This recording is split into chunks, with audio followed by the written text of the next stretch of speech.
Live, okay. Well, good afternoon, everyone. Thanks for your flexibility about scheduling. And also, I want to say, I know I'm not giving folks much notice. Subcommittee meetings in terms of the agenda. I'll try to do better about getting out the agenda at least the night before. And so the goal today is to discuss HB2 as it's been approved by appropriations. You know, we're secondary on that bill, so they have approved it with amendments. To discuss HB 160 and to just start the discussion on 583, the Carbon Solutions Now Act, which I realize is a big bill and has lots of parts to it. So again, just to start the discussion on that. With that, why don't we jump into HB2? And Kristen sent out the amendments and the reprint. Again, this is the Maryland Environmental Service Reform Act of 2021. Kristen, you want to start the discussion? And maybe after Kristen has started the discussion, then Jeff, if you want to jump in, feel free. Okay, so this is House Bill 2, the Maryland Environmental Service Reform Act, which, as Delegate Stein mentioned, is jointly assigned with appropriations, and ENT is the secondary committee on the bill. The purpose of the bill is to make a number of changes to the governance and administration of the service, including altering the composition, selection, and standards of contact for the service board of directors. It adds new spending and contracting restrictions. The bill prohibits the award of specified severance packages to former MES executives. It requires the director to appoint a diversity officer. It institutes new training and required policies. The bill establishes new requirements and standards for holding board meetings and clarifies the application of specified collective bargaining provisions for MES employees. There are amendments. The amendments make technical changes, makes the bill an emergency bill, makes changes to the structure of MES, including board members, titles, duties, qualifications, term limits, training, and policies. It also requires independent board assessments, audits, reports, board member evaluations, and other transparency measures. It requires the notification and approval of expenses over certain thresholds. Okay. At this point, Jeff, if you want to weigh in, and I just want to welcome you back to the ENT committee. And of course, we know you from many years from your service at MDOT. And so good to see you back in committee and in your new role with MES. Why don't you give us your feedback? Yeah, so first of all, thank you, Mr. Chairman, members of the committee, Jeff Tosi, Maryland Environmental Service, Director of Government Affairs. So this bill, I think, represents a really good compromise and reform legislation for MES that, that resolves and helps resolve some of the issues that we saw over the summer with the prior director. This bill takes provisions that was in the Governor's MES Reform Act and marries it with the provisions that were in House Bill 2. We had input. I want to thank Delegate Corman and Senator McRae for their willingness to work with MES and the administration on some changes to their bill, which is before you right now, and some amendments that are being proposed. The amended version of the bill is something that the governor's office has expressed support for and MES does express support for. There are a couple of changes that we requested that are important to the bill. The first is, I'm not going to go over all the amendments, but I'm just going to go over a couple of provisions that are important to us so you can understand the importance to those amendments to MES. The first is there were some procurement changes to the MES procurement where we would, under the original bill, we would have to have BPW approve of any procurements, and the exemptions were any agreements with state and local governments. We requested that we add federal agreements to those, so services that we provide to the federal government.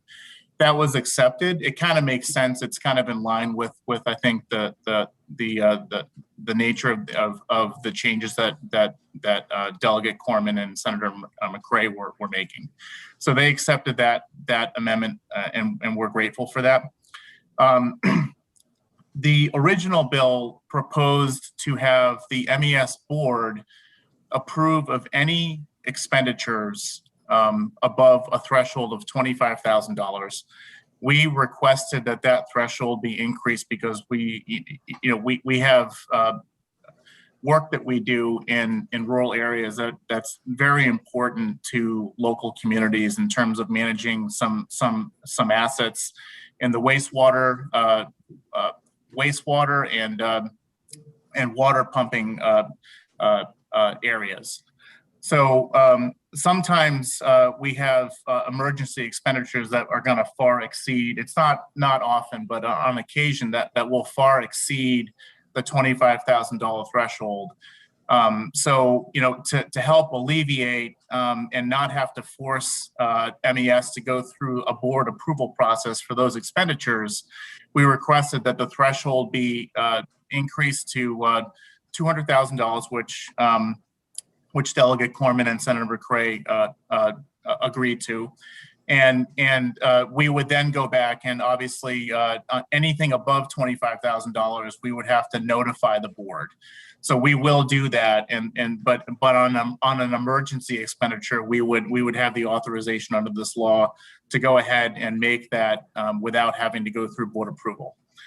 So this bill would also, it's an emergency bill, but just to make sure that people understand that this does not require MES board members to be reconstituted immediately. That would pose a problem for MES and its business.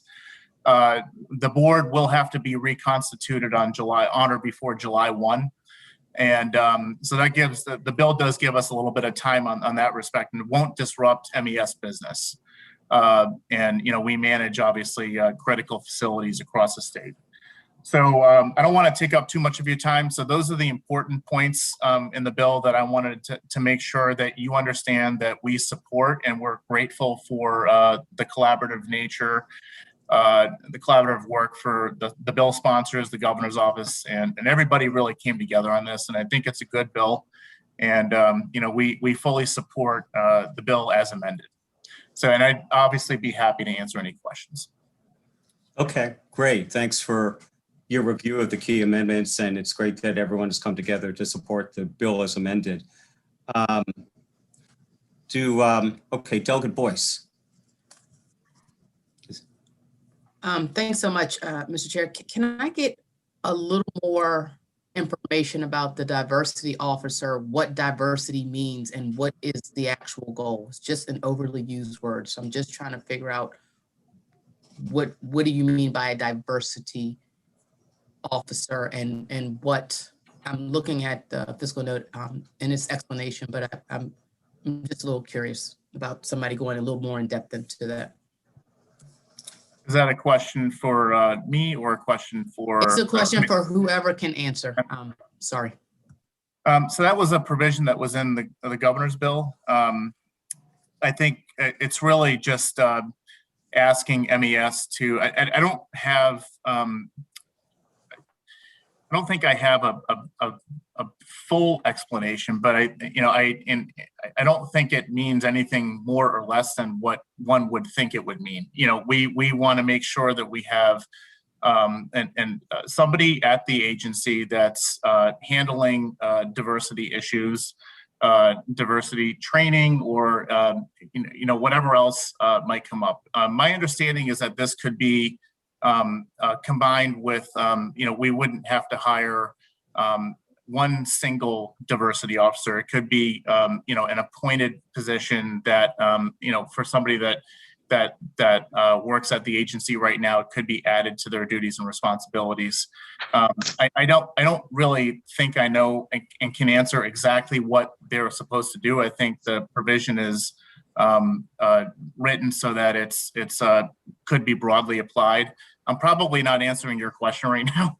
I realize, So if you want, I could, ask. I would like more, because I think you just actually proved my point, is that if you kind of don't know, then most of us don't know. I just think words like equity and diversity are being, I'm sorry, I'm not saying this against you or anyone else, is be used as buzzwords. And I'm just trying to make sure, if you're talking about these things, that it's not just something that is said and just put in there. I'd like to know what is actually doing, or the fact that people realize like diversity and equity and all these other things don't all mean the same thing. And so I'm just curious. So that would be helpful. And I understand you didn't write the bill. Let me say, and something's coming to mind right now. I think, and I don't want to get into a discussion about, obviously this bill is here before you because of some of the issues that came up over the summer. Most importantly,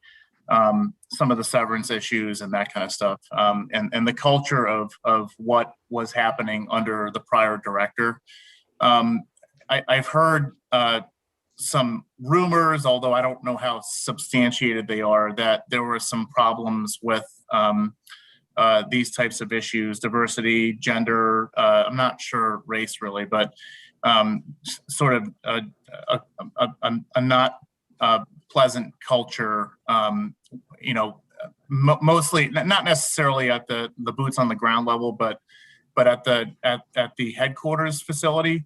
So maybe this was in response to that. But again, I will get more information for you. And I appreciate exactly that.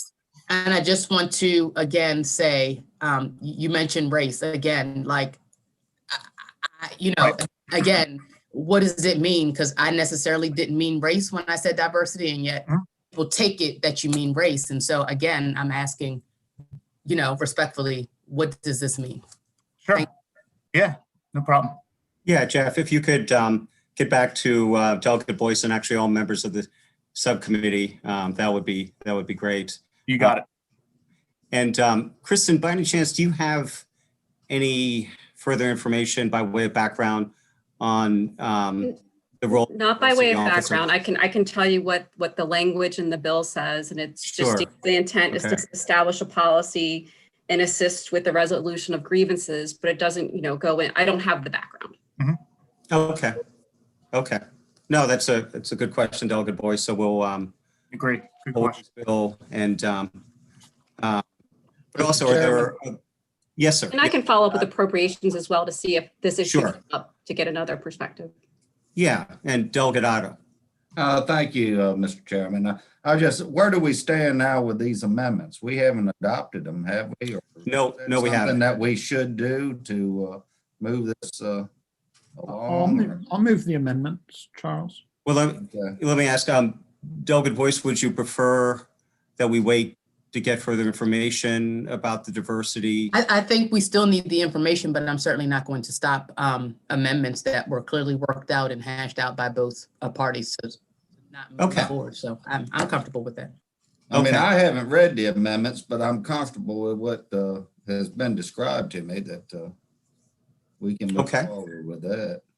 All right, so Delegate Chris, did I hear you make a motion for the amendments? Yes, you did. I'll move the amendments. Okay. I'll second the motion. Okay, all those in favor of the amendment say aye. Aye. Opposed? Okay, so we will hold the bill as amended. But I do want to ask, does anyone, because these are, there are a fair number of amendments. Are there any other questions that anyone has about the amendments at this point?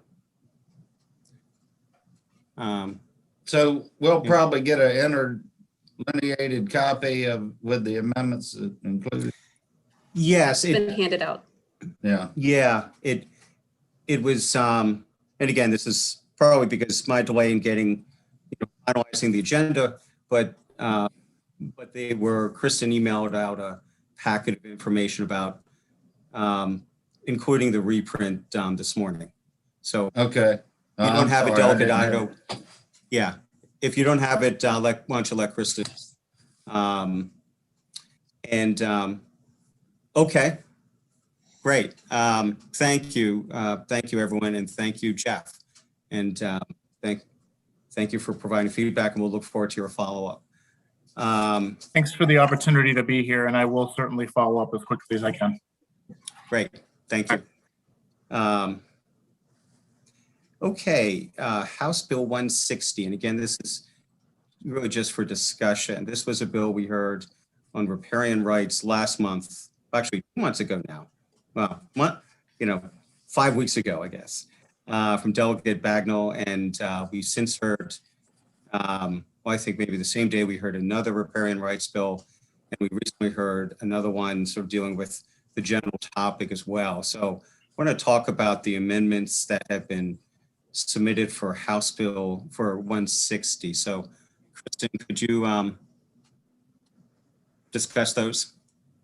Sure. So this is for House Bill 160 relating to riparian rights. The sponsors' amendments would take out the provisions that would have prohibited the termination and impairment of riparian rights due to erosion, sea level rise, or the issuance of certain approvals. As amended, the bill would modify the repository provision by requiring the department to maintain an online repository of property owners who have registered a claim of riparian rights. The amendment requires the department to determine what information should be submitted. The amendment directs the governor to appropriate the necessary funding.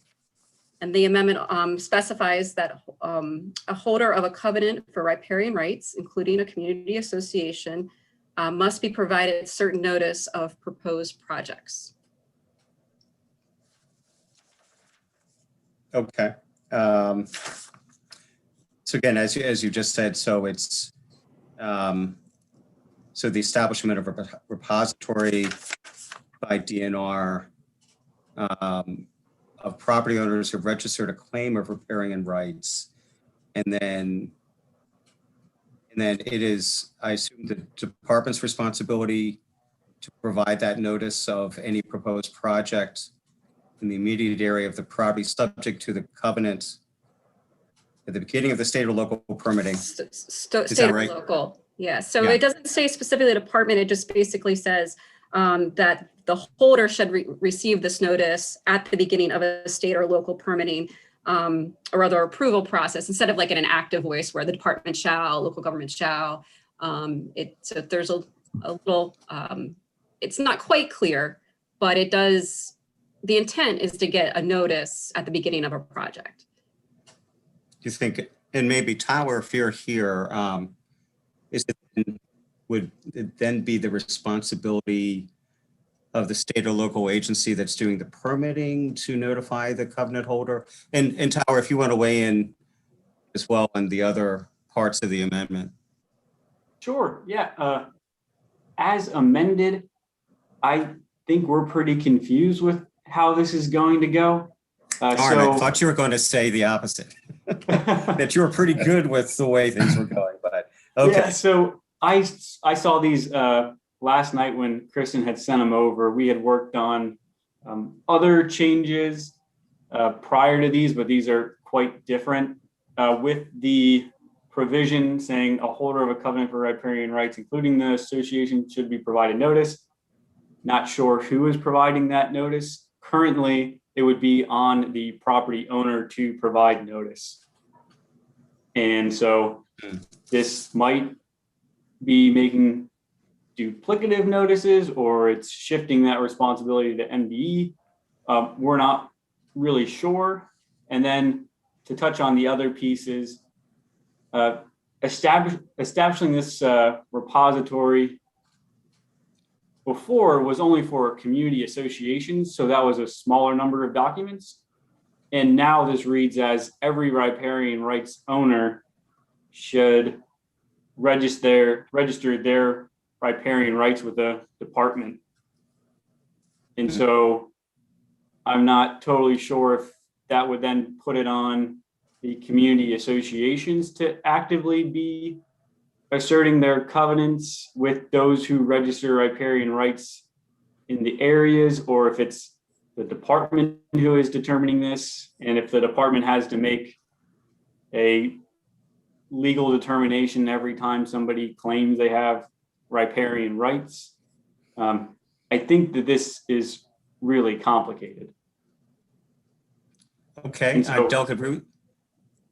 I'm sorry, I didn't mean to cut you off, but. Oh, totally fine. Okay, let's see, Delegate Ruth and then Delegate Boyce. Thank you, Mr. Chair. And, I think even as amended, the repository and notification provisions are important. If there are things that need to be worked out with those amendments, I hope we could do that, because I think this is going to be a bigger issue. I just was curious why the part about not terminating riparian rights due to sea level rise was removed, because we're going to see, I think, more and more of this as the seas continue to rise with climate change. Yeah, my understanding would be that maybe it's not the time to make that decision yet. I think that that's a really large determination to make, because I think it could go both ways, because let's say the homeowner association's property is underwater, has been underwater for 10 years. And now that riparian rights owner or potential owner who is trying to make improvements cannot make improvements. And then the HOA says, well, this is a lost cause because our property has been underwater for 10 years. So I think this whole riparian rights conversation is a really difficult one to figure out where we're going with sea level rise. I can totally understand that, and I agree it's a complicated issue. And as the chair said, we had 3 bills this session dealing with riparian rights, and I just think it's going to continue to get worse. Mr. Chair, I know it would be up to the committee chair, but this seems like an issue that would be great to study. How we're going to deal with riparian rights with climate change. Okay, no, that's a good point. Thank you, Mr. Chair. Yeah, Mr. Chairman, Actually, Delegate, I'm sorry. Can I recognize Delegate Boyce first? She had her hand up, and then I'll get to you. Okay.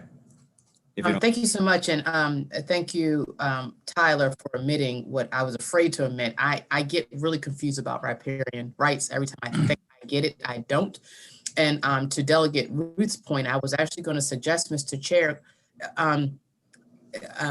given that there are 3 bills, maybe we could also have a subcommittee meeting just with those 3, and maybe just looking at all those 3, and then potentially to Delegate Ruth's point, if it looks like these need to be kind of like held and studied, I would agree, because I mean, in the hearings that stick out the most is that somehow these rights are, I hate to use the word this way, but somehow entitled because someone had it 300 or 400 years ago, and therefore it's not recognizing that 200, 300, 400 years ago is not today. Things have changed, development has changed, climate has changed, property lines have changed. And so I want to do this bill and the other bills like it do justice if we could all just really kind of like throw them together and kind of look at them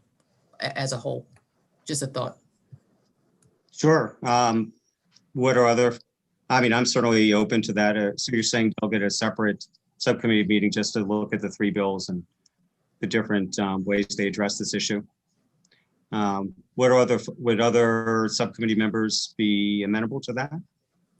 yeah, Mr. Chairman, I sort of agree. I think we had the similar concerns. My concern, apparently what's the boundaries of this riparian right? And is it, there's got to be markers somewhere, and are you infringing the property owner next to those riparian rights if the riparian rights are underwater? I mean, whose fault is that? And are you taking his property? I mean, there's a lot of consequences with this whole thing. The riparian rights seem to be a floating issue, pardon the pun, but I think we can have good discussion on that. And it's going to take more than moving this bill forward, I think. Okay, yeah, and it does seem like there are questions about the proposed amendments of this bill, but okay. Let's see, Delegate Boyce, I see you have your hand up with. Yeah, I rose it again. I actually had a question, and I forgot to ask that question to Tyler. Is that given this confusion, is there anywhere land records that either MDE or someone else has gathered to really show who had rights when, where, how, to Otto's point, what's underwater, what's not underwater, because I think the repository is also a concern, especially if there is a lack of, then I don't know anything. I could say anything, right? The fact that the association is saying that they essentially have rights, do they have rights because there are all these people with the riparian rights and they're on the water, or there's an assumption that the land before that had the rights, and therefore it's somehow orally kind of transferred over. So it'd be interesting to know if there is records that can really point to that, whether it's in deeds or, sometimes historically in papers, I don't know, but I think that could also help with a lot of this as well.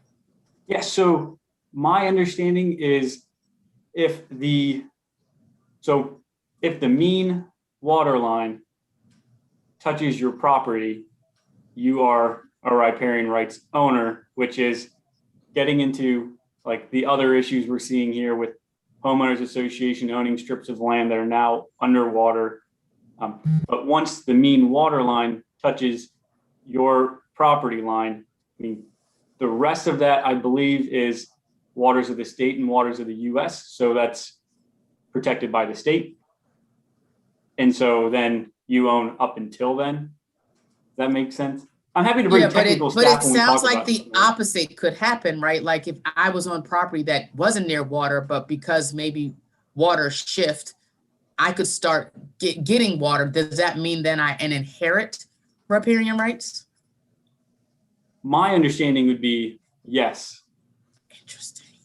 Yeah, this is complicated. Yeah, no, I can't. And when we have the bigger discussion, I'm happy to have technical staff here so we can understand everything from just the state side. I appreciate it. Sure. Thank you. Okay. Other questions? This does seem to be, maybe I'm sort of, in part because I knew very little about riparian rights beforehand. It does seem to be sort of one of the more complicated issues we're grappling with, which is why I guess we have legislation. But okay, any other questions about the amendments for House Bill 160 at this point? No? Okay. Well, Kristen, let's work to schedule a separate meeting of the subcommittee to look at the three bills that have come in that deal with riparian rights. So we'll set that up. Okay. Next is House Bill 583. And the reason why this is on the agenda now is because the Senate, the EHE and Budget and Tax have passed out the Senate version with some amendments which have been forwarded to you. So that's why we're just, again, starting the discussion about it, about 583. And again, the category of late notice, because, again, because I put the agenda together late, Kristen emailed in the packet that she sent out this morning is a summary of the bill. If you don't have this, which I'm going to start the discussion based on that. If you don't have it, I'll refer to the page numbers in the actual bill. Let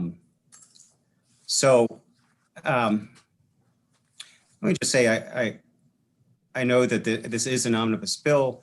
It covers a number of related, climate change, environmental issues. So I'm going to cover, let's see, in maybe the 10, 15 minutes we have remaining, several of the provisions of the bill.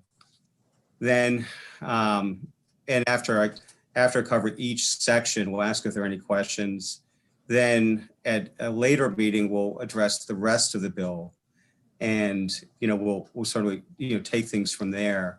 But with that, and we do have some advocates who are here, can help with my presentation as well as answer any questions that subcommittee members might have.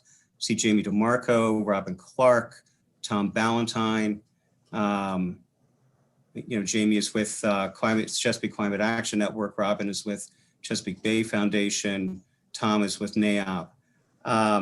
So I will start with tree plantings, in part since that was a provision that got a lot of discussion at the bill hearing last month. So again, I will start and then I'll ask Robin to supplement what I'm, in a couple cases, what I'm discussing. Then we'll take questions about the tree planting provision. So as you may recall, the goal for tree plantings in the bill, and also I should say James McKittrick from DNR is here as well, establishes the policy of the state to support and encourage public and private tree plantings with the goal of planting 5 million trees in the state by the end of 2030.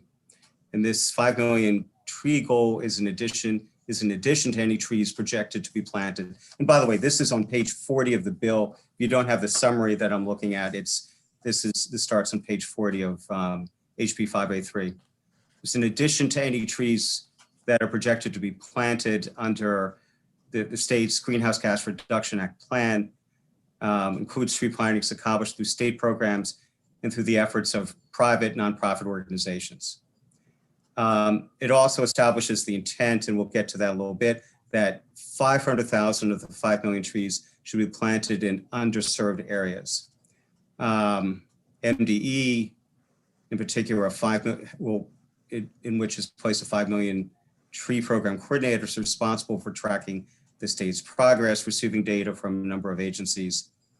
The governor is required to formally pledge the state's commitment to achieving these goals through the U.S. chapter of the 1 Trillion Trees Initiative, which is a international initiative which aims to match up funders, companies like Amazon, Microsoft, others that are interested in supporting the planting of trees with entities, be it local governments, state governments, that are committing to plant a certain number of trees. And then a little bit more about the Urban Trees Program. And with that, actually, I'd like to ask Robin if you could describe what the Urban Trees Program is about and how that would work. Sure, absolutely. So there is currently no program in state law dedicated to target urban areas for tree plantings. So what this legislation would do would be to provide funding to the Chesapeake Bay Trust, which is a group that's already out there on the ground doing a lot of urban tree plantings, to continue and expand that work. And it would set certain parameters for the definition of urban underserved area. The definition you can find on page 44 of the bill. And what it is it's areas designated by the US Census as urban and one of 4 other elements. Now, one of these elements was added by the Senate, so I'm not sure if it's in the bill draft you're looking at. It might be in the amendments, but the first, I'll just hit that first, and that's anywhere where there's public housing. So anywhere where there's public housing and you're in an urban area would be eligible for these 500 trees that are targeted. 500,000. With this program, sorry, did I say, yeah. 500,000, yeah. Okay. Mr. Chair. Sure. Delegate Ruth and then Delegate Boyce. I just wanted to ask a clarifying question on that. So for counties which do not have public housing would be left out of this provision. Is that correct? No, there are 3 other elements. Okay, So, thank you. yeah, so that was just the first one. I'm so sorry, thank you. And Delegate, okay, yeah. Robin, so Delegate Boyce, did you have a question specifically about that item, or do you?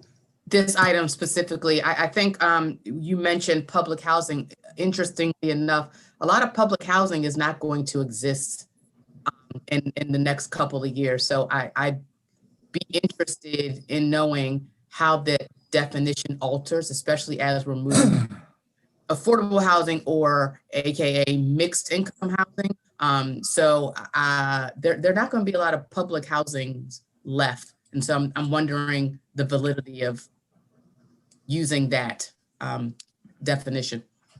Sure, I could respond to that. Sure, first and then of all, Delegate Ampley has a question. Yeah, this is probably the most limited piece of the definition, but the reason why it's in here is to make sure that we can plant trees in areas where the other parts of the definition are not active because, for example, you're in a very small town and the entire census tract doesn't reflect that there are pockets of poverty or pockets of areas where there's high unemployment. So we want to try to make sure that this really is a statewide program. And with the full definition, which I would like to try to get through, we can map that, and we have mapped it, and I can provide you with the map. And with the full definition, there is coverage for every county of the state, and we're really able to hit a lot of different socioeconomic elements, pieces that were important to those the co-sponsors of the legislation. I understand. I'm just really speaking about, you mentioned public housing, and I'm making the point that public housing is, especially we see in Baltimore City, coming down and are phasing out. So I'm just asking about that aspect. Sure. Thanks. I don't think there's, I'd have to look at the specific language used, and I don't know if that language would extend to a new definition. Yeah. Delegate Amprey, did you have a question? Yeah, I had a very similar question. My concern was just that. I mean, Boyce kind of hit the nail on the head. And the other worry I have is that by putting it even in the public housing that exists now, there's a lot of development coming to these areas, right? So these areas are eventually going to be filled with people who have significantly more income and don't meet these parameters who we're trying to affect here. So it's almost going to have an issue where it could have the opposite effect in a sense. So I think Delegate Boyce kind of, her concern is my concern, is we see more public housing coming down in Baltimore and being replaced by explicit mixed use and commercial usage. Mm-hmm. Okay, good point. Yeah, thank you so much for that. I think I could help address that if I could just give a little bit more information about the way the program would work. So there's 4 pieces of the definition. One is that you're working in an urban area, and then it's one of these other qualifiers are also met. Areas that have been historically redlined, areas with census tracts with unemployment above the statewide average for the last 24-month period, and census tracts with median household incomes representing 75% or less than the statewide average. If you map those areas, it's more than 700 square miles of the state. And that would, if we planted all that area, which obviously wouldn't be possible, but that would be 29 million trees.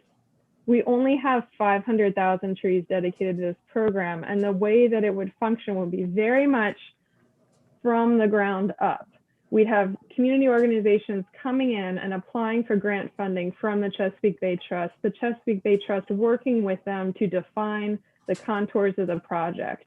How many trees, where the trees, what species of trees, determining the maintenance parameters, ensuring that planting takes place in a good time frame for the community, et cetera, et cetera. So this program would be performed in that way. It would be working in partnership with community organizations and neighborhood groups interested in tree plantings. Currently, the Chesapeake Bay Trust is turning away 2/3 of the applicants they receive. So I hope that helps give you a sense of where we think the demand and the placement would be. And Robin, if you said you have done prepared a map that you could share with us. Absolutely. Areas. Yes, Okay. and you can zoom in to your spots. Yeah, so I will share that. Yeah. Okay, so that, Robin, just sort of overview of the urban trees component, of which 500,000 trees would be, under which 500,000 trees would be planted. Before we move on to the other parts of the tree planting initiative, any other questions about that part? Okay, so Robin, then if you could talk about CREP and other ways we would get to that 5 million trees.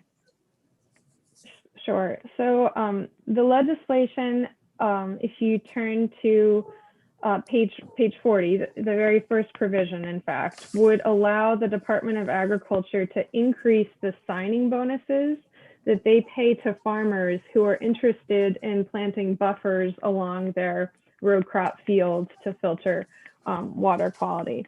So the program's in existence, and it's called the Conservation Reserve Easement Program. And the program is federally funded almost entirely. There's a little bit of a state contribution towards some of the, for example, tree planting practices. But basically, through participation in this program, we're able to leverage a lot of federal funding. So the hope is with this legislation and increasing the signing bonus that we will be able to encourage more participation. Back in 2012, the state had 70,000 plus acres enrolled in this program. You can enroll up to 100,000.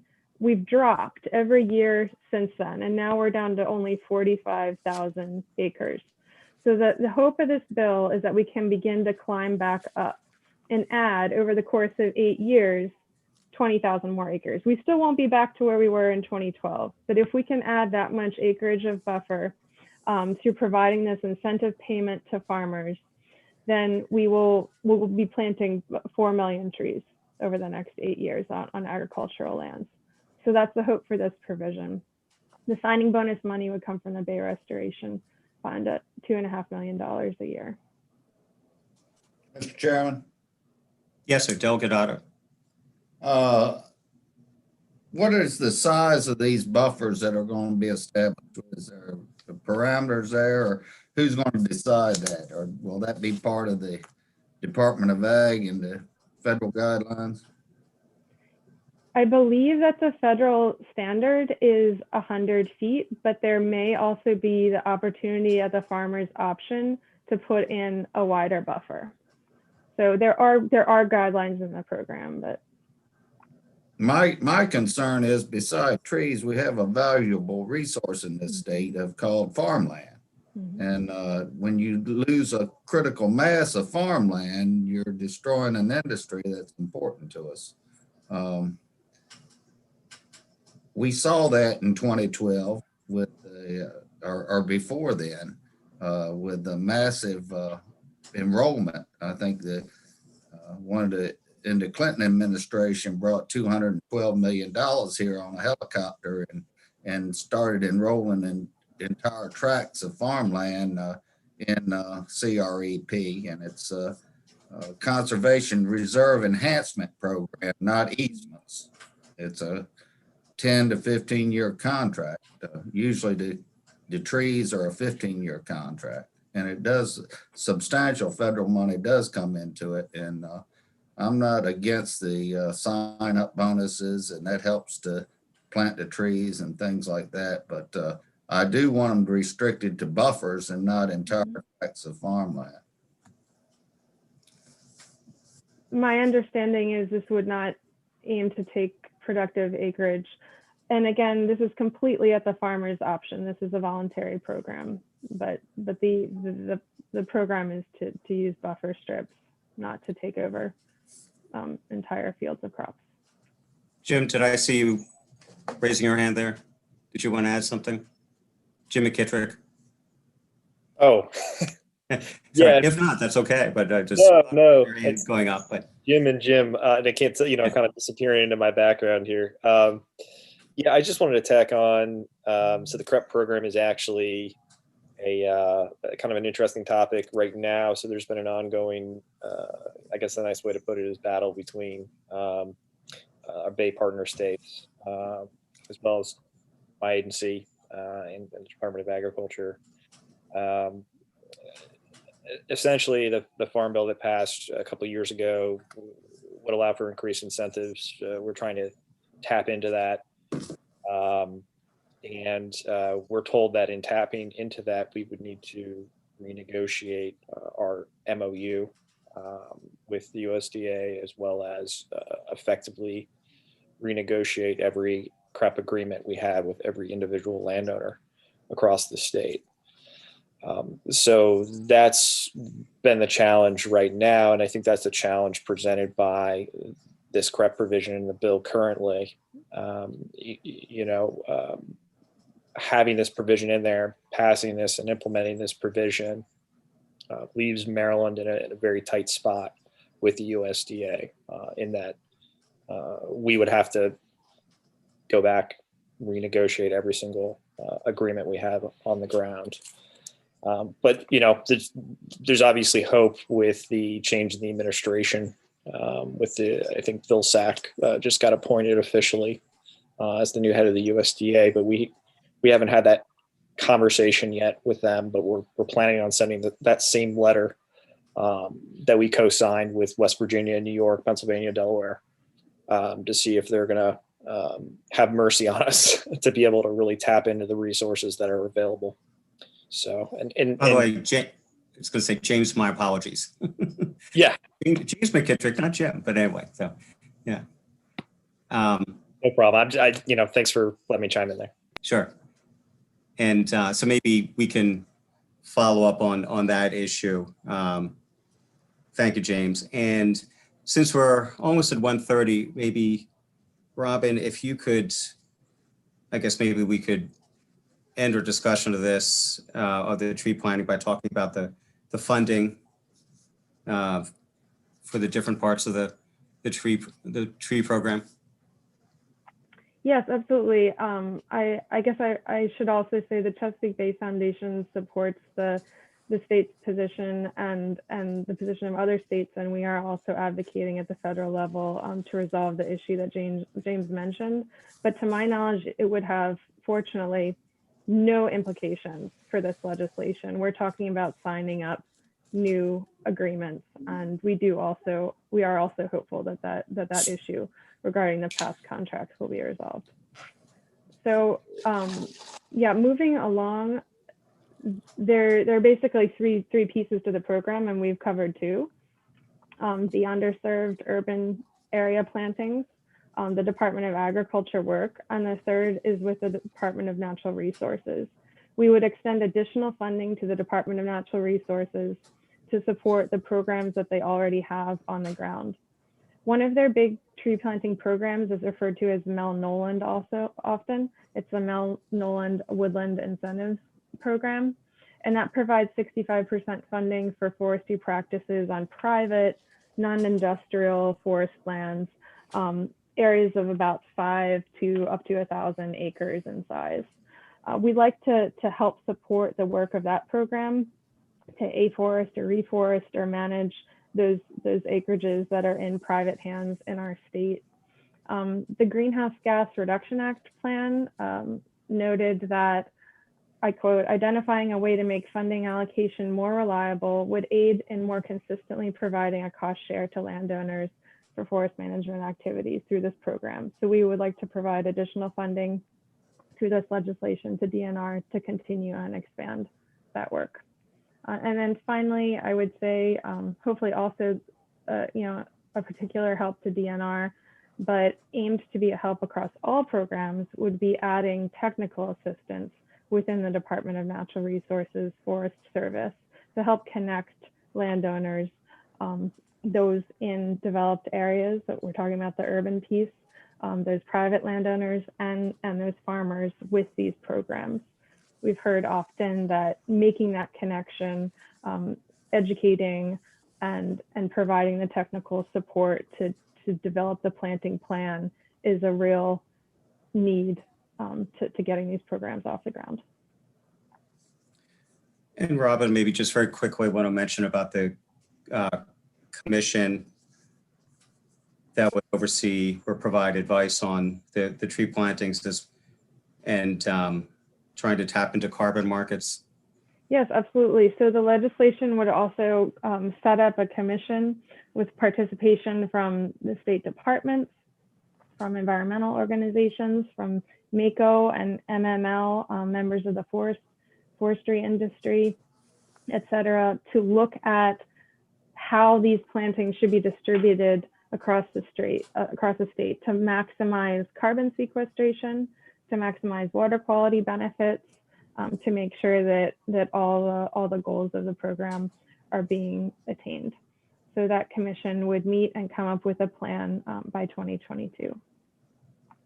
Okay. Well, since we're at 1:24, why don't we wrap up? Any questions, any further questions about the tree planting section of the bill? Yes, Tower. I just want to make one statement, and I'm sure we'll talk about it again next week. In order for these tree planting programs to happen, I just want to make sure everybody aware that MD will have to cancel projects that have gotten funding for the 2022 year. And so that would be Cumberland sewer overflow. It'd be WSSC sanitary sewer reconstruction. And then the city of Fruitland's Tucson branch drainage program. And then going forward, we're going to have less money to provide to Baltimore City for the $100 million left for their consent decree for sewage overflows. And I mean, there's a lot of other cities and municipalities that do need this money too. Yeah, we worked very Maybe hard to good- get that Tucson branch funding. We worked very Yeah. hard for many years for that. Maybe Tower, we can, maybe at the next discussion of this, we can talk about the money within the Bay Restoration Fund and certainly if we, for example, just postpone the start time for the tree planting by a year, there wouldn't be a conflict with projects for which there'd be an existing commitment and talk about sort of the $50+ million that's available, you know, in the BRF moving forward. But anyway, let's wrap up and perhaps with the subcommittee's indulgence can tack on further discussion of this, the different components of the bill with the meeting we'll have to talk about riparian rights. So with that, we've got 4 minutes to spare before we start committee hearings. So any last minute thoughts or questions before we sign off? I have granola bars if anybody needs one. Okay, thank you. May take you up on that. So, all right, well, thanks everyone. And we'll be talking again soon. We'll probably try to set up that additional subcommittee meeting to talk about riparian rights, maybe further discuss the climate bill before next Wednesday.